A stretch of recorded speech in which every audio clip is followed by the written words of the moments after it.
You know, the image that Susan and I have chosen for our remarks this morning is the image of the welcome table, an image of a meal that is prepared for all to partake in, for all to share. And I really want to say thank you to Michelle and to Melody for setting the table for that image of the welcome table with their worship this morning and with their song. And we're going to come back to that image a little bit later in our remarks, especially in Susan's piece of the remarks.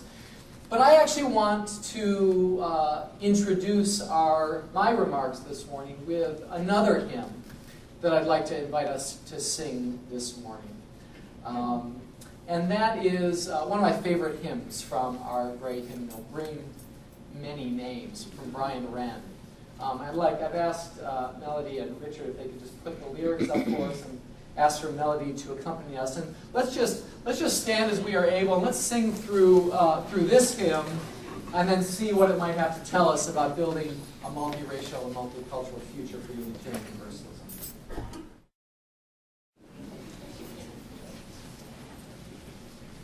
Thank you for indulging me in that hymn.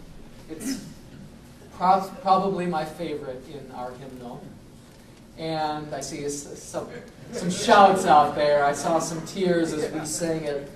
I don't know about you, but as I've gone through my life at different seasons of my life, different verses of that hymn have spoken to me in a deeply personal way. I remember when as a young man, I had just come out and was in significant conflict with my father still, and I could never sing that verse, warm Father God, hugging every child, without tearing up. Now I'm a new father myself. Right. And that verse speaks to me in a new and different way.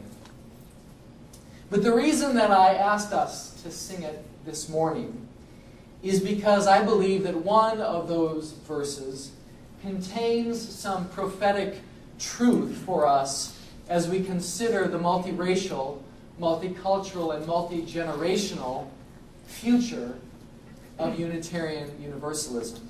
And that is the 5th verse that we sang, the one that goes like this: young, growing God, eager still to know, willing to be changed by what you've started, quick to be delighted, singing as you go, Hail and Hosanna, young, growing God. Friends, today I want to suggest that we will only achieve a multiracial, multicultural future for Unitarian Universalism if we are willing to be changed by what we've started. Preach. Amen. Willing to be changed by what we've started. You know, don't you, that we've started something here in the Joseph Priestley district of the Unitarian Universalist Association.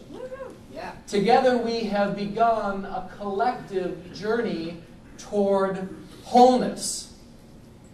And we, perhaps more than any other district in our movement, are blazing a trail into Unitarian Universalism's multiracial, multicultural future. We've started something here in the JPD, and we're leading the way. In what other districts, for instance, will you find as many congregations who have taken up this work of building multiracial community with as much intention and commitment as our district?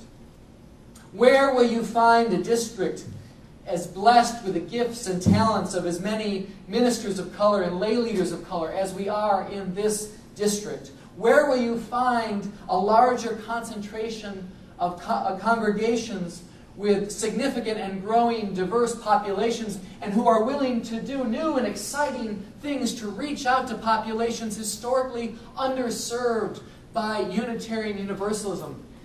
You know, new innovations like Awake Ministries at at the Annapolis Church, led by John Crestwell and Fred Meir, reaching out to new populations in Annapolis. We've started something new in this district. And as I acknowledge that, I feel the need to acknowledge someone who perhaps more than any other person is responsible for the fact that the JPD is leading this work and is in some ways blazing the trail ahead of some of our other districts. For 15 or so years now, no one has worked harder and led us more ably in this work than Paula Cole-Jones. And Paula, I just want to acknowledge you and thank you. You are a big part of the week. So thanks for your leadership over all this time. So we've started something here in the Joseph Priestley District, but we will not complete our journey to Unitarian Universalism's multiracial, multicultural future unless we are willing to be changed by what we've started.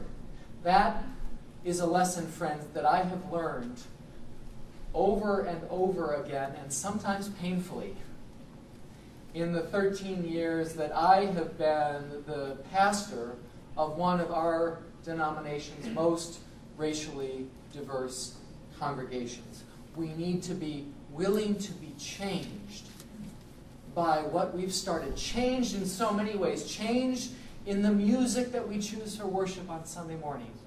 Changed in the way that we staff our churches and who we hire. Changed in the partnerships that we build in our communities. Changed up to and including our very hearts and souls. All of it. We must be willing to be changed by what we've started. And I'll tell you why. It's because what we are doing here in this work is deeply countercultural work. You know, long ago, Dr. King lamented that 11 o'clock on Sunday morning was the most segregated hour in America. But what's even sadder, friends, is that over 50 years later, that is still true. I learned that loud and clear when I first arrived in D.C. 12 years ago. And I started introducing myself around town as the new senior minister of All Souls Church. Now back then, of course, everyone knew All Souls Church in Washington as David Eaton's church. Right? Now, some of you may remember who David was. David was the minister of All Souls for 25 years, and he was not only a prominent African-American minister in D.C., but also a prominent black politician in the city. And so, you know, I'd go around and say, you know, I'm the new minister of All Souls Church, and folks would look at me kind of strange. And they'd say, you know, you're the minister of a black church? And I'd say, well, I'm the minister of All Souls Church. And then they'd say, oh, so it's a white church. And I'd say, no, it's All Souls Church. And then sometimes they say, oh, you're gay, so it must be a gay church. And, you know, finally I'd just throw out my hands and say, friend, what part of the name All Souls don't you understand? It's a countercultural thing that we are trying to do here, building diverse, intentionally diverse community. Consider the two people that you have invited to be your keynote speakers this morning. You know, on many levels, Susan and I could not be more different from one another. And by the logic of American culture, she and I are not supposed to be the ministers of the same church. Heck, we're not even supposed to go to the same church. You know, we are black and white. We are gay and straight. We are Christian and Unitarian. We are young and young. Right? But here we are. both of us serving a congregation and a movement that seeks to embody a different vision of the human community. So what we are doing is deeply counter-cultural. And in order for us to accomplish what we have set out to do, we need to be really clear in our faith and strong in our vision. In order for us to be willing to be changed by what we've started, we need to be crystal clear about why we started this journey in the first place. You know, because so often in our culture, when you hear people talk about diversity work, right? It's oftentimes in a corporate culture, right? You know, that's the big buzzword in corporations now, diversity work, you know. And they always talk about how it's going to improve the bottom line, right? It's going to help us reach out to new communities, improve the bottom line, make more money for our investors, you know. Or in the political realm, oftentimes our conversations about diversity are wrapped up in kind of a fraught language of political correctness. And there's a kind of sense of guilt or compulsion around this work. We as the church must articulate the deep theological underpinnings of why we do this work. And we need to be clear about those theological underpinnings as we move forward. And for me, that theological vision has rarely been put more succinctly than in the words of the father of American Unitarianism, William Ellery Channing, who, when reflecting on the question, who am I and who are my people, he said, I am a living member of the great family of all souls. I am a living member of the great family of all souls. The human family is one. It's connected. It's interdependent. And each of us is a part of that fabric. At church, we don't build multiracial, multicultural community because it's politically correct. And we don't do it because it's good for the bottom line. At church, we do it because we believe that we are not fully human unless we do. It's that fundamental. We do it because we believe that we are not fully human. We are not living into the fullness of who we are as human beings and as the human family unless we build beloved community. It is the job of the church to build and bear witness to the beloved community. It is the job of the church to build and to bear witness, however imperfectly, to the great family of all souls. Well, let me put it another way. You know, when I was first transitioning from my childhood as a Presbyterian, how many of you grew up Presbyterian? We've got a lot of Presbyterians out there. As I was first transitioning from my childhood as a Presbyterian to my adulthood as a Unitarian Universalist, I was trying to get my head around what exactly Unitarian Universalism was and is, and especially that second part, universalism. You know, as a Calvinist, that idea that all people are going to be saved was a little bit of a hard thing to wrap my head around. And then one day, a long-time Universalist put it to me very clear. He said, Universalism is the belief that one day we will all be together in heaven. And so we might as well start learning to get along with each other now. Right? As Unitarian Universalists, we don't just bide our time until God ushers in the kingdom in the by and by. We are called to build the great family of all souls in the here and now. And by the here and now, I mean here. I mean now. So with that vision as our guide, let us have the courage and the strength to be willing to be changed by what we started. Will you please join me in welcoming my colleague in ministry, the Reverend Dr. Susan Newman.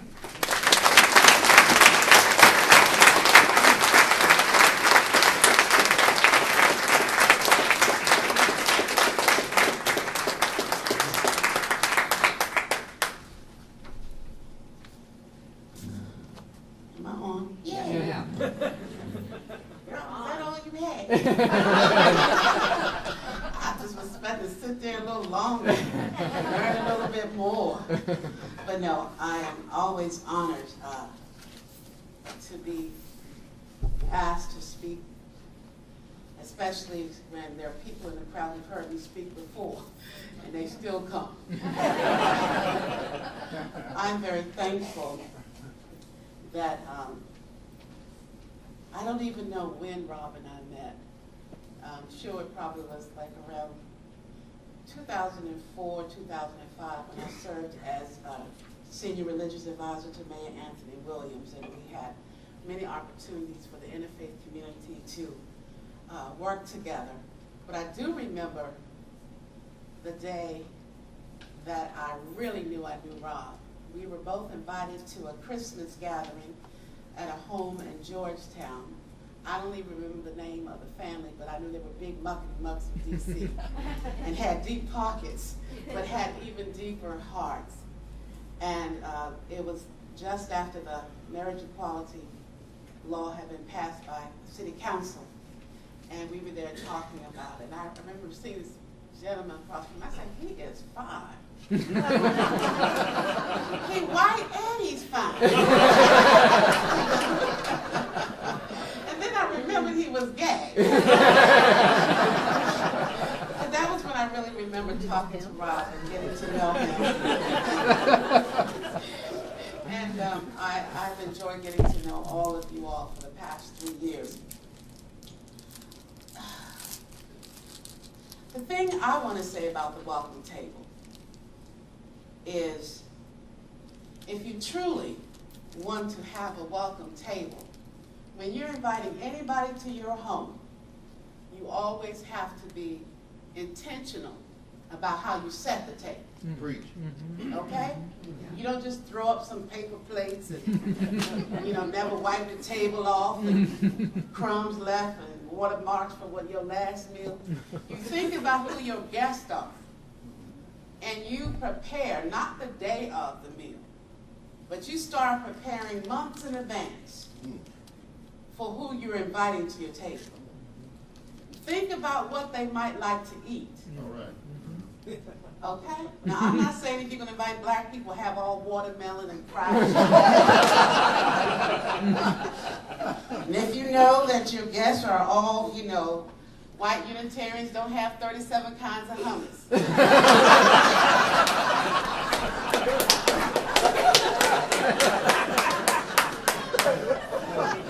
Well.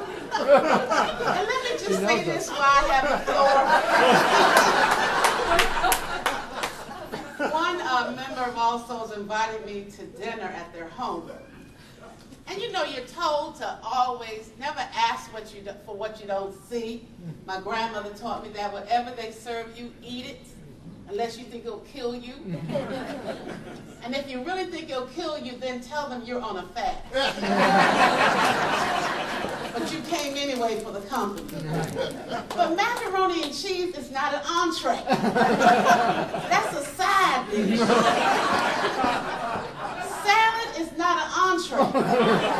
That's what you eat while you're waiting for dinner to finish cooking. I just want to put that out. Ooh, Lord. So you want to be intentional about how you set the table. Because when I get there and you have all this other stuff going on, and it makes me realize you really were not prepared for me. You think about the dinner conversation, and you always want to talk about something that you know your guest will be interested in or has worked on or is already a part of their lives. So you want to get to know about your guests before they get there. As a former journalist, I remember we were taught at GW that when you're going to go do an interview, research your person you're going to interview. And already have 20 questions prepared to ask before you get there. And other things will come out of the conversation, but have at least 20 things that you have intentionally prepared.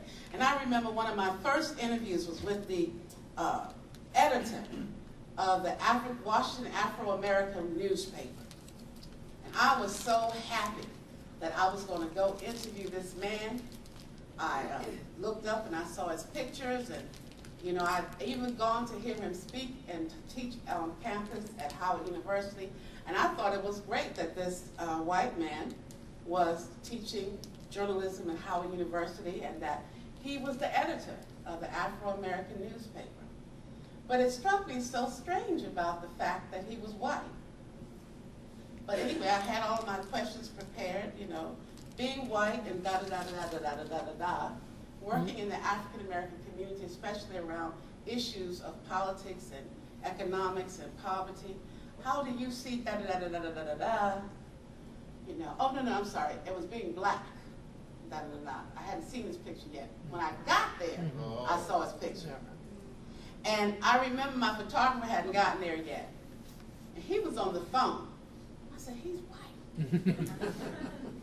And I got up while he was on the phone. I walked behind him. And black folk, you know how we do. Look at the back of their hair. And that part that we call the kitchen. Up under here. Because no matter how straight this is, the real hair is right here. And I went and walked behind him. And I looked. I said, he's white.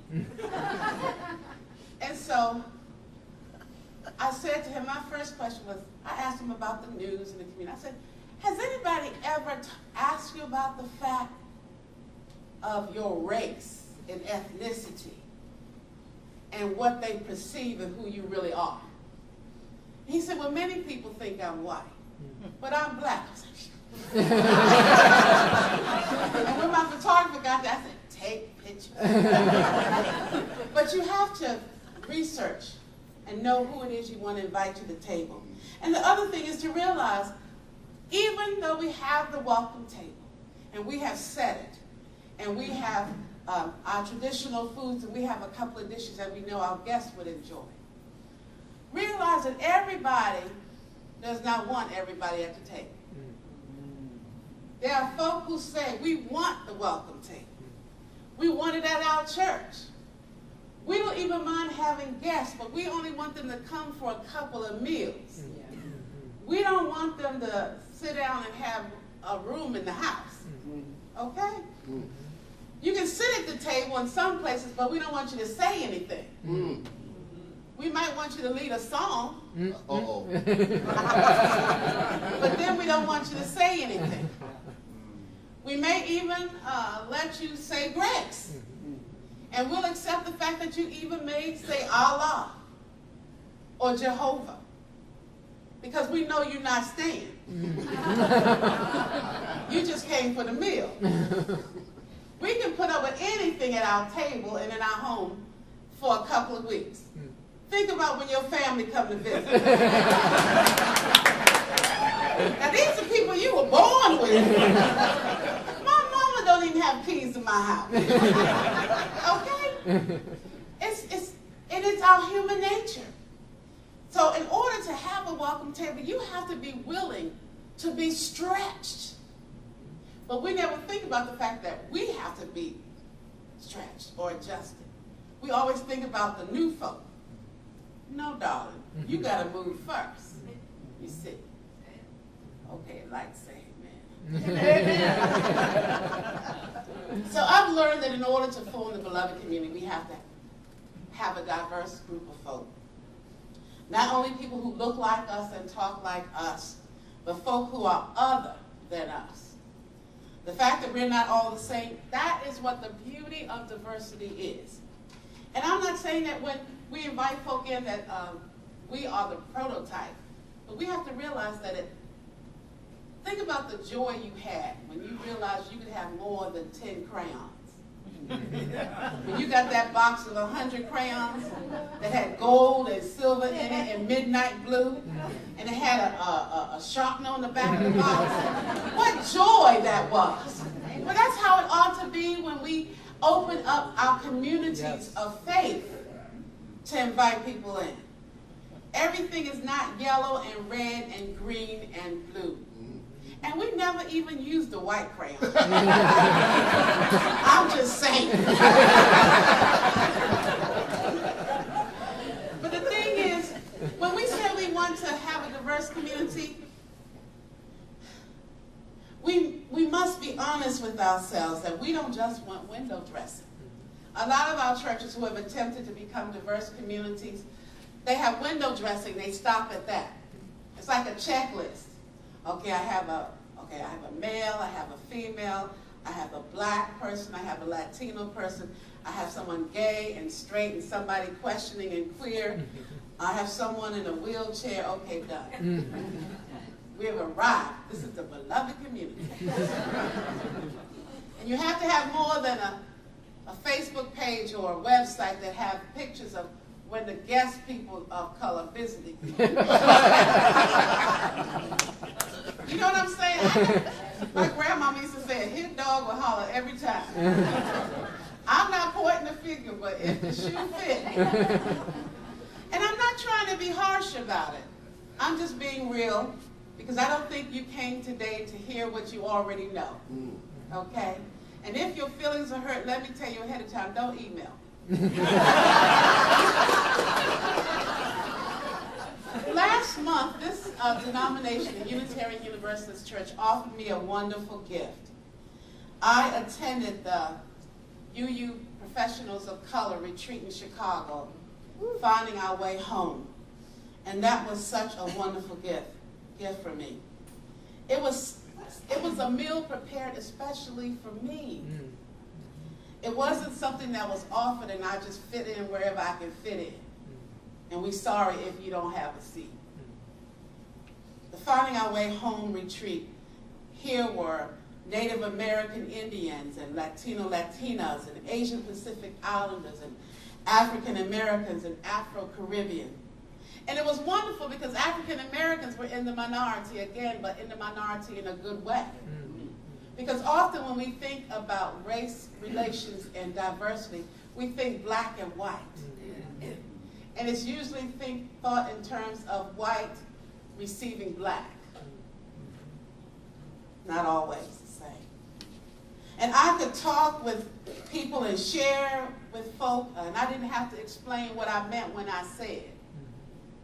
It's like there's 5 stages, and when you're in conversation with somebody, and 3 of those stages I didn't even have to go through. And if I was talking with a sister of color, it was only maybe 1 stage, whether I liked her outfit or not. And that's where women go, I'm going to be honest about it. Child, did you see them shoes she had? But it was wonderful. There were people who not only looked like me, but they were from my country. Not only from my country, from my city.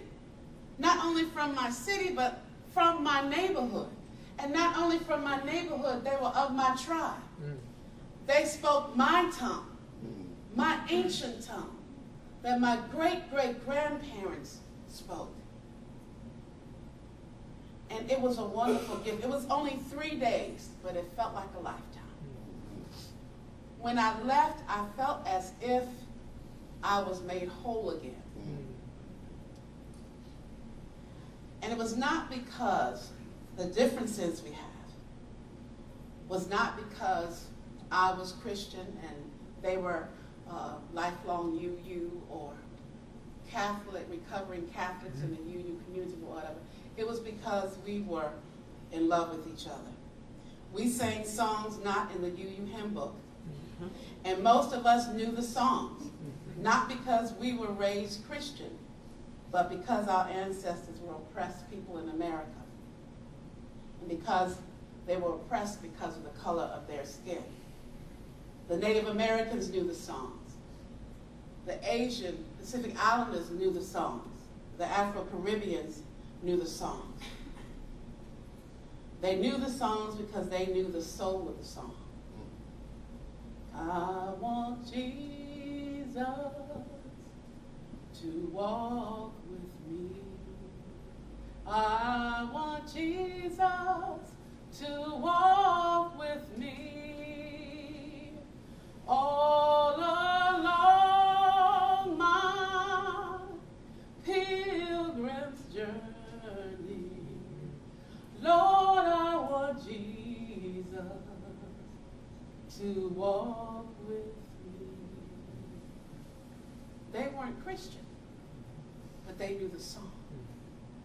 One African American systematic theology professor wrote a book, Jacqueline Red, she wrote a book called White Women's Christ, Black Women's Jesus. It's because of my soul's historic pain that I call on the name of Jesus. Not because I think Jesus is any better than Buddha or anybody else. It's because it is the faith and the prayers and the identification with my suffering that Jesus identifies with me. That he is the God of the oppressed. That is what we had together. And so I miss singing songs that say Jesus on Sunday morning, especially Easter Sunday. I'm like, what the hell?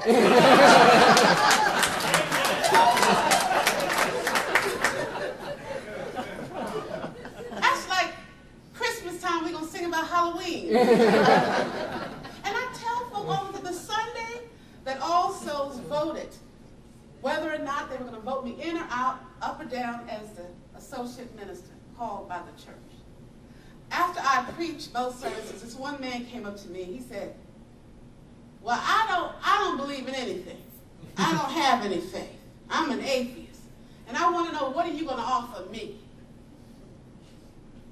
And I said, well, I got a question for you first.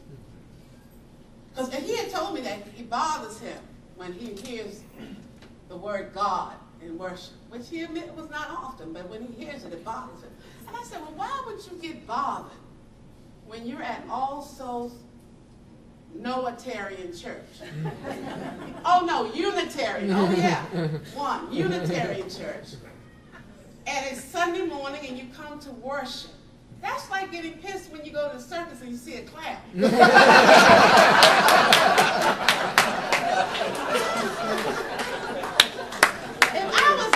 I'd be at Starbucks somewhere. I'd be at the Marriott breakfast buffet. I'd be at Busboys and Poets. I wouldn't be anywhere near a church. But I understand. But I said to him, I see you standing here before me telling me that you're hungry. I said, and I'm a great cook. I said, but I need you to tell me what you have a taste for. And together we can prepare a meal that you would enjoy. Reverend Rosemary Bray McNabb, with whom I was blessed to meet in Chicago at the retreat, she spoke at the Berry Street Conference of the UUMA in 2009. And she said in her address that the UU Church must change. She said, we underestimate the reality of resistance in our congregations, a resistance rooted not so much in racism as in class and culture. We forget when we talk about cultural competence in ministry or cultural change in ministry, that it is not just those other people who have a culture. Unitarian Universalist congregations have a culture too. Consider who many of us are and who we are pretty proud about being, no matter what our race or our ethnicity. Many of us are the people who brag about not owning a television because there is nothing worth watching unless it's PBS. Many of us are the people who refuse to listen to popular music because of its misogynistic and it's violent. And more than a few of us regard rap music as nothing more than noise and confusion. And we wonder why our African American and Latino youth do not stay at our churches. Many of us do look ahead in our hymnal to see whether we agree with the words and forget that the person sitting next to us may need exactly the words we are refusing to sing. Yes. Yet we desire to attract families of color with teenagers of color to our congregations who know nothing about the Lady of the Lake. When I first heard the title, I thought of that butter. Honestly, I'm being honest, because it was a lake, land of lakes, and it had a woman and everything, you know. And most Sundays, I just stand there, hold a hymn book, and stand by Robin, Pat, and lip sync. I have never heard of any of these songs in my life. And then when I hear a familiar tune, the words have been changed. I mean, it was Easter, y'all. Come on. The song was Christ the Lord is risen today. Hallelujah. I did not, whatever it was, the work and the bench and the trees and the birds. How can you have Christmas without Christ? That's the first half of the word. You ain't got to believe the story, but just at least tell the story. And many of us are unapologetically nature lovers, and I think that's wonderful. And the only thing we might love more than hiking in the woods is building our congregations in the woods. Ooh. Ooh. Now, we will have an elegant sign somewhere. I saw the first UU Church's sign this morning coming here from the hotel. I didn't see the church, but I saw the sign. So I knew to look for the church if I was looking. But we have a nice, elegant sign that blends in with the natural environment, but cannot possibly be seen by a seeker from the highway. I am always 20 minutes late for our Kuma meetings every month, because I swear to you, in 30 days, I have forgotten where to turn up off the highway to River Road Church. I'm like, where is it? You gotta get through the trees. And there it is. Oh, okay. You have to really intentionally be coming to that location. It's not like you're going down the street and you see a church and you see the sign with the thing and you see a steeple or you see some religious symbols outside and you go, oh, that's a church. Gotta find it. So I'm an avid hand dancer. It's a type of swing dance, the DC dance, partner dancing. And since 2002, I have been going to the Elks Lodge in Temple Hills, Maryland, every Sunday night, dancing from 6 to 10 p.m. And I never, and I mean no, not never, a double negative. I never saw Davies Memorial UU Church, and we share the same parking lot. I never saw it until I met Natalie when she became the pastor. And I went up and I said, oh, there's a church. I've been passing it for 10 years. But it was back up in the woods a little bit. And it didn't look like a church. It looked like a retreat center. Okay? And so, that's good because that's what you want. So that's what you have. But know why some people who look like me don't come. Because if we're looking for a church, we're not going to go up in the woods. We tend to stay away from the woods, y'all. And sometimes in Southern Maryland, we go up in the woods and we don't come back.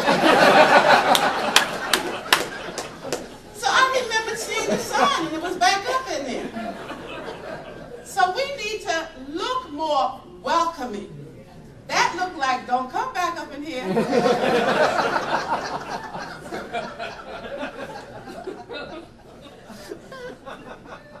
Well. Then and only then, when we allow people to come and be who they are. Not like one man said to me after I was voted in a couple of Sundays, he said to me, so now you're going to become Unitarian, right? No. I said, I'm Christian. I'm progressive Christian. I said, so much so that in the Christian church, I look odd. I know there are people in the Christian church that swear if they parted my hair, they would see 666. Because I not only push the envelope, I lick it and seal it. But then I came into the Unitarian church, I said, oh, I'm like these people. I've been Unitarian all my life and didn't know it. Because for me, the Beatitudes and the 10 Commandments are in harmony with the 7 principles and traditions, you see. When I was in seminary, there was a poem that I came across one day that really changed my life. Each in His Own Tongue by William Herbert Caruth. A fire mist in a planet, a crystal in a cell, a jellyfish in a saurian in caves where the cavemen dwell. Then a sense of law and beauty, and a face turned from the clod. Some call it evolution, and others call it God. A haze on the far horizon, the infinite tender sky, the ripe, rich tint of the cornfields, and the wild geese sailing high. And all over the upland and lowland, the charm of the goldenrod. Some of us call it autumn, and others call it God. Like tides on a crescent sea beach when the moon is new and thin, into our hearts' high yearnings come welling and surging in. Come from the mystic ocean, whose rim no foot has trod. Some of us call it longing, and others call it God. A picket frozen on duty, a mother starved for her brood, Socrates drinking hemlock, and Jesus on the rood. And millions who humble and nameless, the straight, hard pathways plod. Some call it consecration, and others call it God. In closing, I'd like to share something Howard Thurman said. When I was in 1979, a first semester seminary at Howard University, Dr. Thurman was our guest speaker for our convocation. People came from everywhere to hear him, and at Rankin Chapel on Howard's campus, it was packed, thousands, and I never got to get up close, but I got to hear him. He was with us Thursday, Friday, and Saturday he was going home, and that Saturday I went to Dean Lawrence Jones's office to get some cards. I was his graduate assistant. I remember I had on my jeans and a t-shirt, and I took my key and went into the dean's office and got some cards. I was on the floor kneeling. Then I heard this voice that said, "Ah, what lovely little creature is this?"